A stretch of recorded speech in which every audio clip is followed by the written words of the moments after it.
भारत में पहली बार दुनिया का सबसे सस्ता यात्री विमान बनाने की तैयारी शुरू हो चुकी है।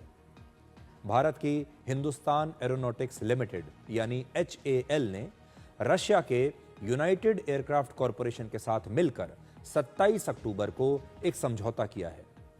यह समझौता मॉस्को में हुआ और इसके बाद HAL एक पैसेंजर जेट प्लेन अपने ही देश में बनाएगा जिसका नाम होगा SJ-100 और इसे सुपर जेट भी कहते हैं। यह एक ऐतिहासिक खबर है आप सबके लिए, क्योंकि इस समय बोइंग और एयरबस जैसी बड़ी कंपनियां ही यात्री विमान बनाती हैं और अब इन कंपनियों को भारत और रशिया के इस मेड इन इंडिया यात्री विमान से एक कड़ी चुनौती मिलने वाली है।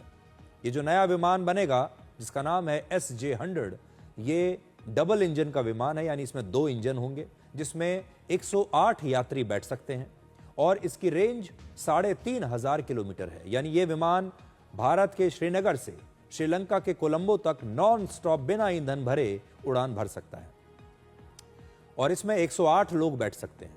वर्ष 2008 में इस विमान ने पहली बार उड़ान भरी थी और 2011 में रशिया ने पहली बार इसे अपनी एयरलाइंस में शामिल किया था। अब तक 200 से ज्यादा इस प्रकार के विमानों का निर्माण हो चुका है, जिन्हें पूरी दुनिया में 16 से ज्यादा एयरलाइंस इस समय इस्तेमाल कर रही हैं। घरेलू उड़ान में ये विमान एक गेम चेंजर साबित हो सकते हैं। SJ-100 विमान की कीमत 317 करोड़ रुपए से लेकर 440 करोड़ रुपए तक है और भारत की एयरलाइंस में यात्री विमानों के 3 मॉडल्स इस समय सबसे ज्यादा इस्तेमाल होते हैं। ये कौन से हैं?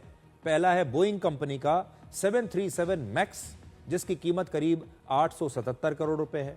दूसरा है एयरबस का A319 और इस विमान की कीमत करीब 788 करोड़ रुपए है। और तीसरा है एयरबस और लियोनार्डो का ATR एयरक्राफ्ट। ये छोटा एयरक्राफ्ट होता है और इसकी कीमत लगभग 167 करोड़ रुपए है। और ये जो ATR प्लेन होता है इसे छोटे शहर और जो छोटे डेस्टिनेशंस होते हैं, जो छोटी फ्लाइट होती हैं, वहां के लिए ज्यादा इस्तेमाल किया जाता है। तो इस समय भारत में अगर आप देखें तो मूलतः जितनी भी एयरलाइंस भारत में हैं वो लगभग इस प्रकार के विमान को इस्तेमाल कर रही हैं।